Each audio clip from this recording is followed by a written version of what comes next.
Hello and welcome back to the Sports Vehicle Performance YouTube channel. Today we're joined by a new project, this time a Mini R53 GP1. So this is the ultimate Mini R53 you can buy.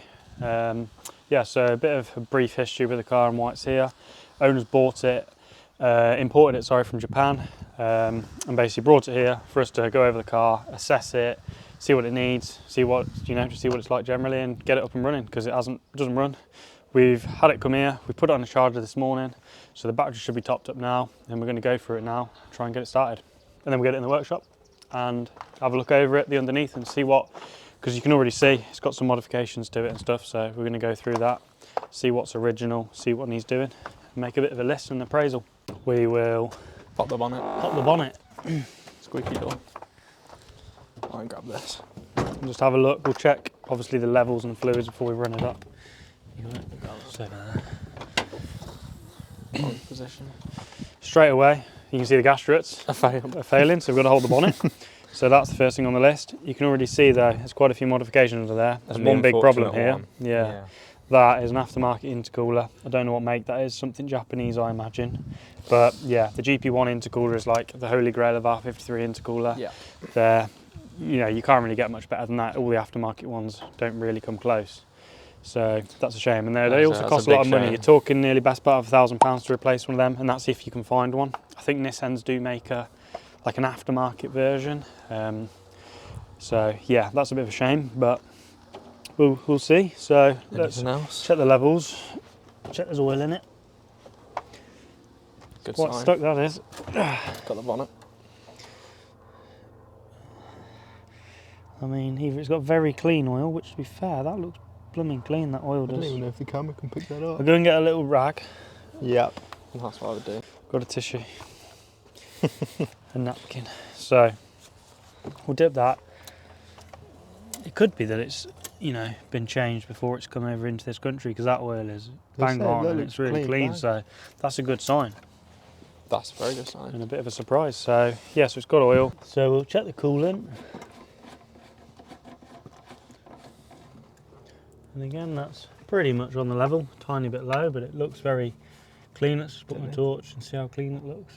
Don't know if the camera can pick that up. You might be able to see the little. Looks clean to me. Up, but yeah, don't forget the cap. That's the most important things. I've got power steering. We'll talk more about all these modifications and a bit of the differences on the GP models when we're in the workshop. Jeez, that's power steering fluid. Get your torch in there. It looks a bit low. You can check on the lid. No, I know, but I can't really see the lid even. And you probably need to give it a wipe. Off. Yeah. With your tissue.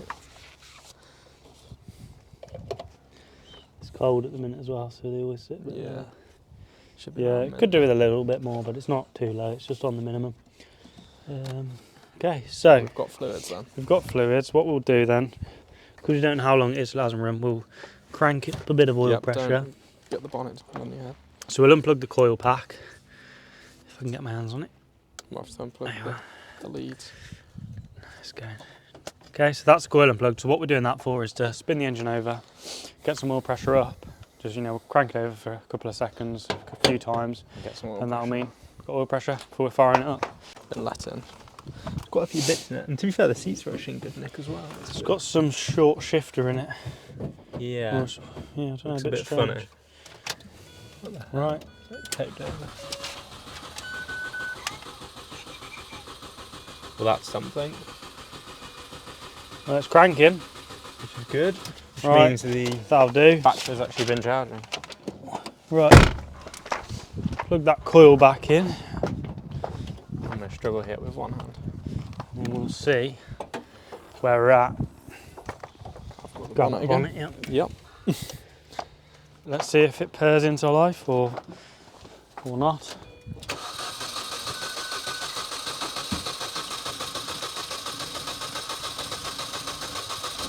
Oh, gonna go. It's trying. Is there any fuel in it? What's the fuel gauge? It's going. She's alive. Yeah, you could hear it was going. It was just starting to cough a bit more and a bit more. I was gonna say.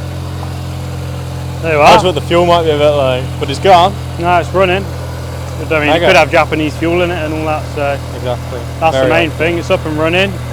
So what we'll do now is we will get in the workshop. We've got a ramp free, and we'll put it on and have a look over it. But it sounds quite good. Sounds healthy. No real noises. Cool. Right, we'll get it in. Let's get it inside then.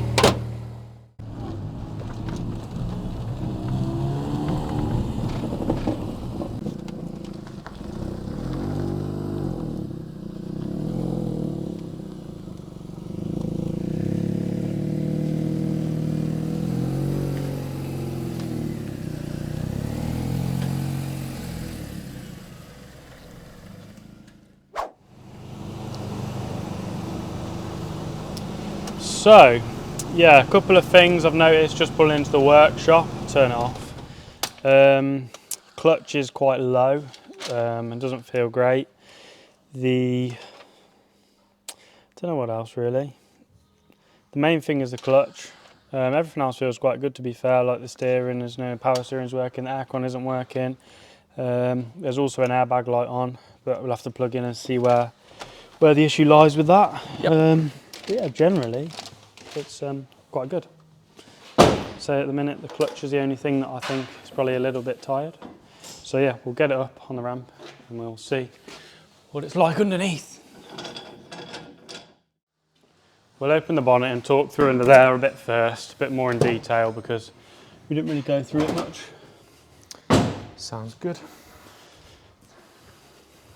So obviously, being a GP model, there's quite a lot of differences with standard R53. We'll show you some of them. Ones I can remember off the top of my head. I'll just have to get something to prop that up with, because that's going to fall.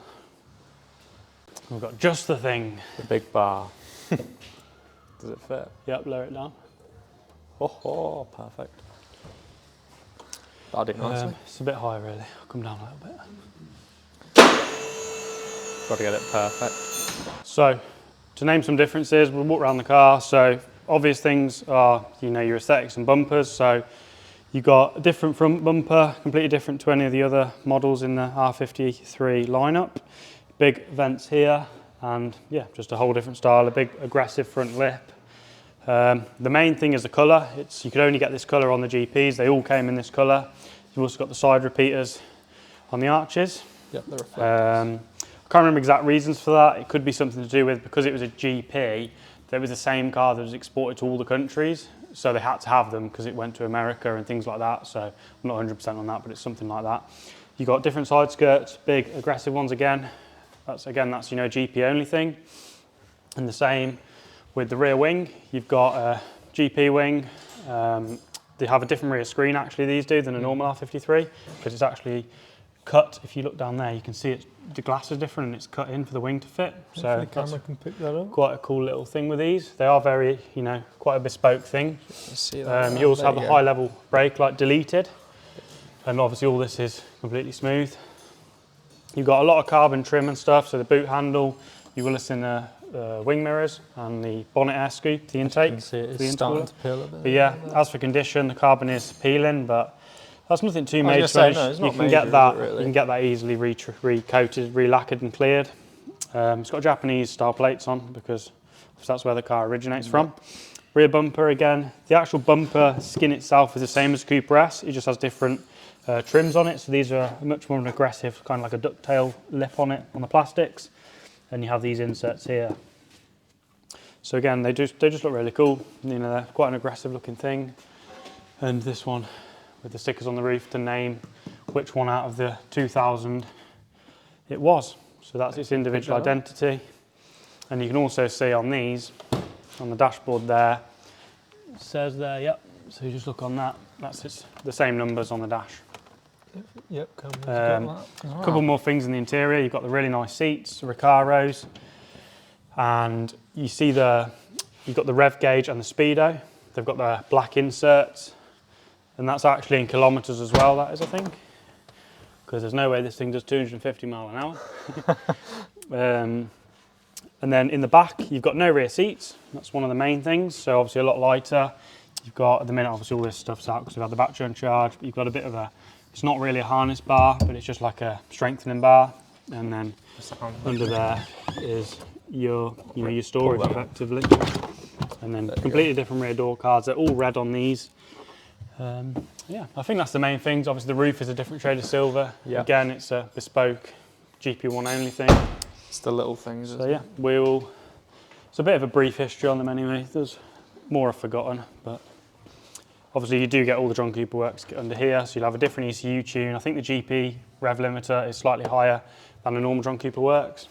And then you've got John Cooper works airbox, cylinder head, supercharger pulley. It would have the GP intercooler as we said earlier, but it's been removed by someone. Unfortunately. Yep, big unfortunate there. John Cooper works strut brace on this as well. And it's got aftermarket dampers on as well. Yeah, it's got aftermarket. I think they're Tyne, aren't they? So if you pop them covers off. Can have a look.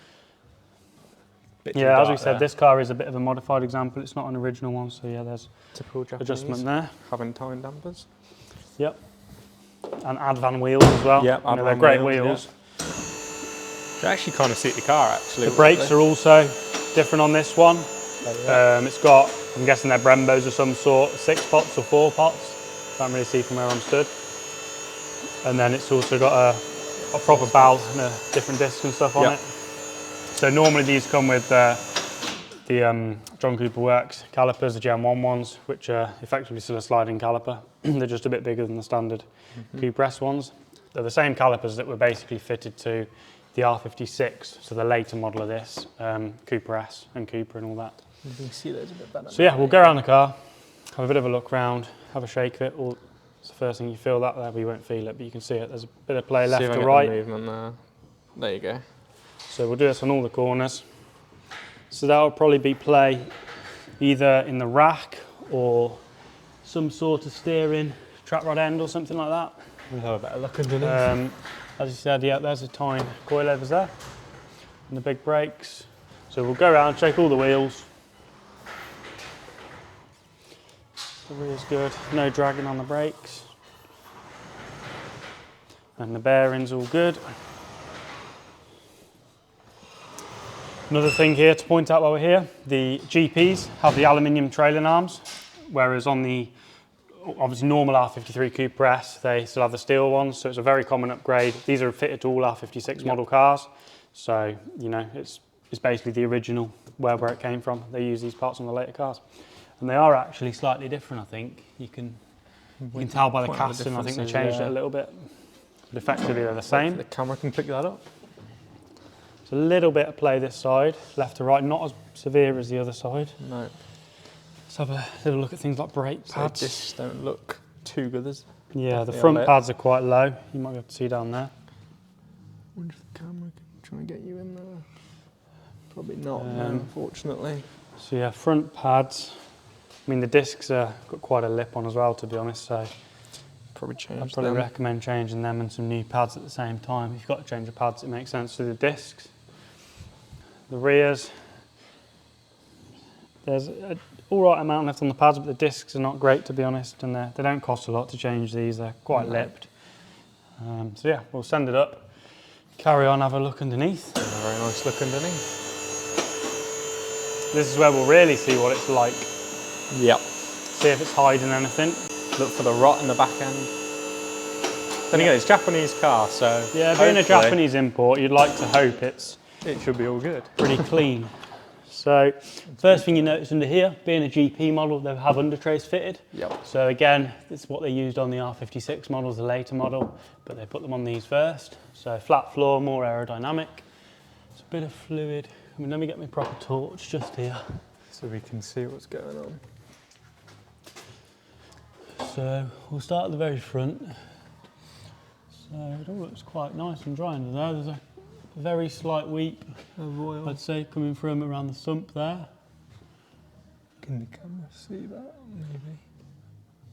The rear main looks relatively dry, which is a good thing. The subframe is in great condition, to be honest, as well. Again, because it's been in Japan, you know, you can see that's all original. That is, it's not been repowder coated. Looks. But for, you know, for an original very subframe, nice one of these. bearing in mind this car's what, 2006 of these, yeah. It's in great condition. This damper here is leaking. You can see the fluid all over this arm here. So there we go. yeah, that's not great. Well, that is quite a So, lot yeah, of leak and fluid as damper. well. CV boots are all in good condition this side, and all the clips are on. Same there. You see the difference, can't you? Brake hoses, got braided hoses on it, which I would expect. Those all it's- tied up. So the wear sensor, maybe, yes. Yeah, they look alright to me. Yeah, they're all rooted in the tied up there in a big bolt. Oh yeah, that's just the pad wear sensor. 'Cause Yeah. It's got different calipers, so you wouldn't run the pad wear sensor in those pads. Subframe though looks like really nice up there. Look at the rack there, all the coating on it's all in really nice condition. Yep. Couple of little spots of oil there, but you know, nothing major at all. Sump plug is all dry. What's this damper like? This one is dry. There is a bit of water down there, but I'm pretty sure the overflow's around here anyway, so don't think that's much of a cause for concern anyway. It's probably just a lot of it's rainwater anyway. It's been quite wet recently. What's the exhaust like? Yeah, It's still standard. So the cat's all standard, it retains all of that. Going backwards, it changes here, so someone's welded that on. Yep. So it's got a different rear box on it. You can see that by the tip as well. It's got a big open end, a big oval, which isn't standard. So it should normally have a John Keeper work system. You know, it's not a bad system, but it's just not original. You know, nothing wrong with it. It's quite nicely done and welded together. Nice boxes and stuff.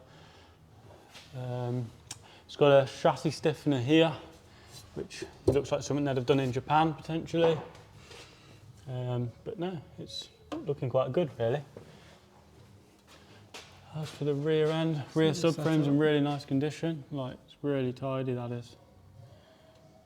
You can tell it's been over in Japan. Yeah, that's because it's just there's no salt on the roads over there, so that is. they don't ride. You know, you wouldn't believe this thing's from 2006. All the exhaust rubbers are in good condition. It's really tidy, to be honest. The differences between a UK car and one of them. Yeah. And As for tyres, they're in loads of tread on the back. What age are they? 2019 on the back, on that one anyway. The front's a bit lower in terms of tread. On the date, they're the same age. So yeah, they've had a set at the same time. They're all Michelins, which is a great sign. When you're looking at a car, if it's got a matching set of Michelins, you know someone hasn't, you know, skimped on it. They've spent the money on it where it's needed doing. So yeah, it's got a couple of aftermarket hoses, but that's common anyway, especially this one here, because it runs up right past the front between the radiator and the inlet manifold, and they can chafe through, so that's probably why that one's been changed. But no, generally, it's in good shape. I think there's a little oil leak from that sensor there. I think that's possibly, I think that's a crank sensor, that one is there. So they have an O-ring on and they can leak. Hopefully you can pick that up. On the mileage, it's done 98,000 kilometres, so it's probably a good idea to be doing a supercharger service on it as well. Definitely. So you take all the front off, do all that at the same time as, you know, you can do the oil leak because you replace the O-ring on the crank sensor because that's just much easier to get to with the supercharger out the way and the front end off. Same with the cam sensor, seal, O-ring again, and just give it a run round and, you know, do all of that. It's actually that's the support there for the clutch slave cylinder because these are commonly known to break. They can snap off, so that's a strengthening bar, which is a good modification to have had done. Especially when, you know, going around the track and hammering the clutch. It's a good thing to do. It's looking aux spout. It's not cracking, but probably could do with being changed. It just looks a bit shiny. It's not bad. Tension is all in good condition. No, generally, it's in really good shape. So yeah, what's next for this car? We don't know. We'll have to report back, obviously, to the owners and then see where they want to go. But, you know, it's definitely a good car. It's been bought in from Japan, so that's why it's in such a clean condition. Obviously, there's a couple of bits doing, clutch, supercharger service, you know, just basic things really. It's nothing out of the ordinary, just all general wear and tear and maintenance work.